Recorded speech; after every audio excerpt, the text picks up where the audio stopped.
That unwelcome storm, the brutal cold snap across much of the Midwest and sweeping south tonight.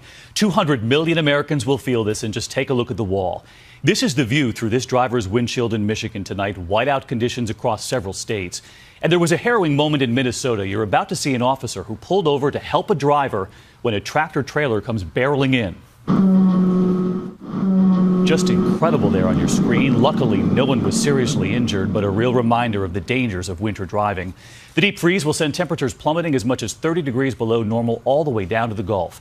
Ginger Z is standing by, but we begin with ABC's Alex Perez in the middle of the storm. The Midwest taking a beating tonight. Marquette, Michigan buried under more than 2 feet of snow and still falling. Drivers venturing out to find covered and slick roads. Those powerful snowstorms heading east today. In Wisconsin, some places seeing more than a foot. Here in Minnesota, more than 580 crashes and 786 spinouts reported. Car after car, no match for this slippery hill in Duluth.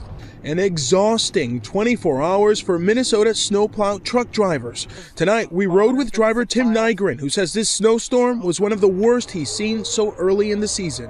What you had plowed once that looked good, now it's all covered again.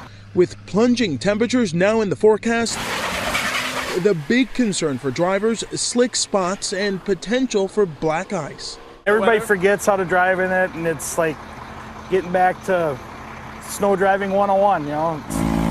Most of Minnesota digging out today. In St. Cloud, they saw a record-breaking 13.2 inches. This front loader tipping from the weight of all that snow.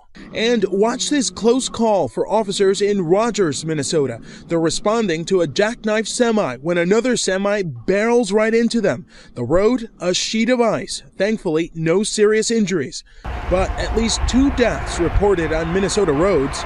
And here in Minnesota, they have been stocking up on salt since spring. More than 276,000 tons already in place for what's to come. David? All right, here we go. Alex Perez leading us off. Thank you. And this monster storm not just unleashing snow tonight, 2 incredible images to show you.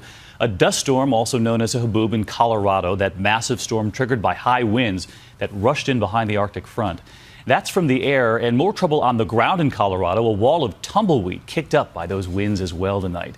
So let's get right to Chief Meteorologist Ginger Z, who is tracking this tonight. Ginger. Yeah, tremendous tumble in temperatures is the first thing I have to show you. Not just alliteration, but just really smacking everybody in the face there in the plains. Wichita had a record high on Monday of 77, but watch what happens in the next 36 hours. More than 60-degree temperature drop. Oklahoma City tomorrow. 22 degrees as we wake up. The freeze warnings, the hard freeze warnings are in place from New Mexico all the way to parts of Louisiana and southwestern Arkansas. And that freezing line, where we take the actual temperature to 32, makes it close to Dallas early tomorrow morning. Just goes right past it and into the 20s in North Texas. Look how far that purple extends into New England. Pretty cool. All the way down to the Lone Star State. All right, yeah. Thank you, Ginger.